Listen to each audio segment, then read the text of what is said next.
देवभूमि की गोद में बसा एक ऐसा शहर जहां सुबह भक्ति से शुरू होती है और शाम माँ गंगा की आरती से। कुछ शहर सिर्फ देखे नहीं जाते बल्कि उन्हें महसूस किया जाता है। उन्हीं में से एक है हरिद्वार।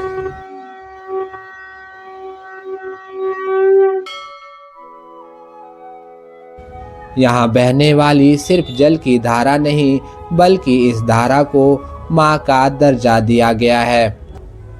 अगर आप भी पहली बार हरिद्वार आ रहे हैं या फिर सोच रहे हैं कि यहाँ क्या क्या देखा जाए, तो आज का वीडियो आपके लिए बहुत काम का होने वाला है, क्योंकि आज हम आपको लेकर चल रहे हैं हरिद्वार की उन खास जगहों पर जहाँ हर साल लाखों श्रद्धालु और पर्यटक आते हैं।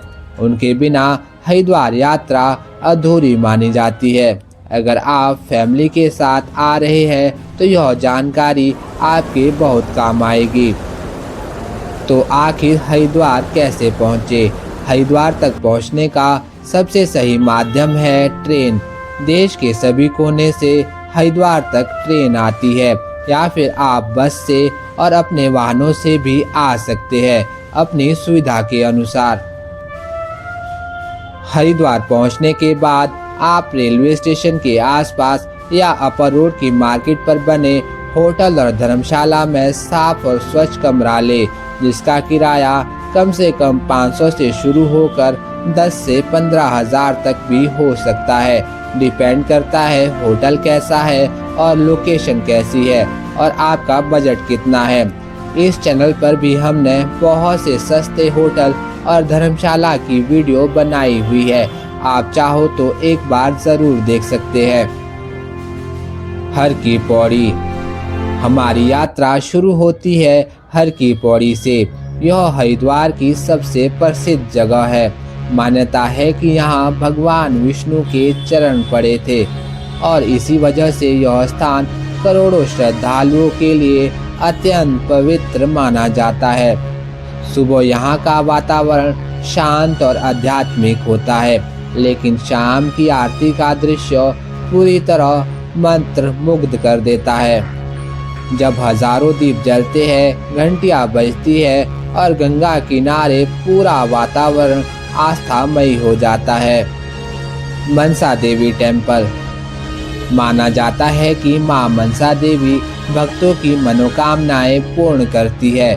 इसी कारण यहाँ आने वाले श्रद्धालु मंदिर परिसर में धागा बांधते हैं और मनोकामना पूरी होने पर वापस आकर उसे खोलते हैं। मंदिर तक पहुँचने के दो मुख्य रास्ते हैं, एक रोपवे यानी उड़न खटोले का जो कुछ ही मिनटों में ऊपर पहुंच जाता है, और दूसरा पैदल मार्ग जिसे कई श्रद्धालु भक्ति भाव से तय करते हैं। नवरात्रि के दिनों में यहाँ श्रद्धालुओं की संख्या कई गुना बढ़ जाती है, क्योंकि उस समय माँ के दर्शन का विशेष महत्व माना जाता है। मंदिर के गर्भगृह में माँ मनसा देवी की प्रतिमा अत्यंत आकर्षक और शक्तिशाली प्रतीत होती है। भक्त पूरे श्रद्धा भाव से यहाँ पूजा करते हैं और अपने परिवार की सुख समृद्धि की कामना करते हैं। माँ चंडी देवी टेम्पल। अब हम पहुँच रहे हैं चंडी देवी टेम्पल, जहाँ आस्था के साथ साथ पहाड़ों की सुंदरता भी मन को मोह लेती है। नील पर्वत की ऊंचाई पर स्थित यह मंदिर हरिद्वार के सबसे प्रमुख शक्तिपीठों में से एक माना जाता है। मान्यता है कि यहाँ माँ चंडी देवी ने शुंभ और अशुंभ नामक दो असुरों का संहार किया था, इसलिए इस स्थान का धार्मिक महत्व अत्यंत विशेष है। ऊपर पहुँचते ही सामने खुलता है पूरा हरिद्वार। गंगा घाट और पहाड़ एक साथ दिखाई देते हैं। चंडी देवी टेम्पल की यात्रा सिर्फ दर्शन नहीं, एक आध्यात्मिक अनुभव है। यहाँ तक रोपवे से जाना अपने आप में एक यादगार अनुभव बन जाता है। जैसे जैसे ऊपर पहुँचते हैं, नीचे फैला हरिद्वार और भी भव्य दिखाई देने लगता है। मंदिर परिसर में पहुंचकर वातावरण पूरी तरह शांत और दिव्य महसूस होता है। नवरात्रि के समय यहाँ श्रद्धालुओं की भारी भीड़ रहती है और माँ के जयकारों से पूरा पर्वत गूंज उठता है। अगर आप भी हरिद्वार आए हैं तो चंडी देवी टेम्पल ज़रूर देखिए, क्योंकि यहाँ दर्शन के साथ दृश्य भी अविस्मरणीय मिलते हैं। बिल्वकेश्वर महादेव टेम्पल। अब हम आपको लेकर आ गए हैं बिल्वकेश्वर महादेव टेम्पल। हरिद्वार के बीचों बीच स्थित एक शांत और अत्यंत पवित्र शिवधाम। भीड़ भाड़ से थोड़ा दूर पहाड़ी वातावरण और हरियाली के बीच स्थित यह मंदिर अलग ही शांति का अनुभव कराता है।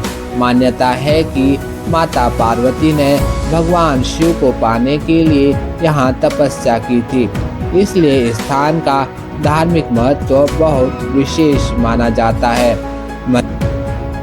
मंदिर तक पहुँचने वाला रास्ता भी बेहद सुंदर है। दोनों तरफ हरियाली और शांत वातावरण मन को तुरंत सुकून देता है। बिल्वकेश्वर महादेव टेम्पल में आते ही ऐसा लगता है जैसे शहर की हलचल पीछे छूट गई हो। यहाँ भगवान शिव के दर्शन के साथ प्रकृति का सुंदर संगम भी देखने को मिलता है।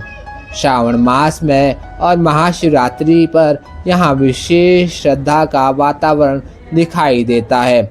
जो लोग हरिद्वार में शांत और आध्यात्मिक स्थान खोजते हैं, उनके लिए यह मंदिर एक हिडन जेम की तरह है। मंदिर परिसर में बैठकर कुछ पल बिताने पर एक अलग ही मानसिक शांति महसूस होती है। शांति कुंज। अब हम पहुँचे हैं शांति कुंज, जहाँ अध्यात्म, अनुशासन और सकारात्मक ऊर्जा एक साथ महसूस होती है।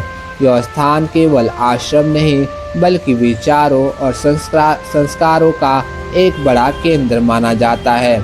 पूरे वर्ल्ड के गायत्री परिवार का मुख्यालय होने के कारण यहाँ देश विदेश से लोग आध्यात्मिक मार्गदर्शन लेने आते हैं। जैसे ही आप परिसर में प्रवेश करते हैं, वातावरण में एक अद्भुत शांति का अनुभव होने लगता है। यहाँ हर कोना सादगी, अनुशासन और भारतीय संस्कृति की झलक देता है। सुबह और शाम के समय यहाँ का वातावरण विशेष रूप से बहुत शांत और प्रेरणादायक लगता है। शांति कुंज में केवल दर्शन नहीं बल्कि जीवन को सकारात्मक दिशा देने वाला अनुभव मिलता है। यहाँ आने वाले कई लोग ध्यान, साधना और आत्मिक शांति के लिए समय बिताते हैं। अगर आप भी हरिद्वार में स्पिरिचुअल एनर्जी महसूस करना चाहते हैं तो यह स्थान ज़रूर देखना चाहिए। और यहाँ आप आजीवन निःशुल्क में भी ठहर सकते हैं। तो दोस्तों, यही है आपका अपना हरिद्वार, एक ऐसा शहर जहाँ हर मोड़ पर आस्था है, हर घाट पर शांति है और हर मंदिर अपने भीतर एक अलग कहानी समेटे हुए है। हर की पौड़ी की दिव्यता हो, मनसा देवी टेम्पल और चंडी देवी टेम्पल की ऊंचाइयाँ हो या शांति कुंज जैसी शांति देने वाली जगह, हरिद्वार हर बार कुछ नया अनुभव देता है। यहाँ आने वाला केवल घूमकर नहीं जाता बल्कि अपने साथ एक अलग ऊर्जा, शांति और यादें लेकर लौटता है। अगर आप भी हरिद्वार आने का विचार बना रहे हैं तो इन सभी जगहों को अपनी यात्रा में ज़रूर शामिल कीजिए। वीडियो पसंद आया हो तो चैनल को सब्सक्राइब करें, वीडियो को शेयर करें और कमेंट में बताइए कि अगला व्लॉग आप किस जगह का देखना चाहते हैं। फिर मिलेंगे एक नई यात्रा, एक नए अनुभव और देवभूमि की नई कहानी के साथ। अगर आपका भी मन शांति खोज रहा है तो याद रखें, शांति का रास्ता सीधा हरिद्वार तक आ रहा है।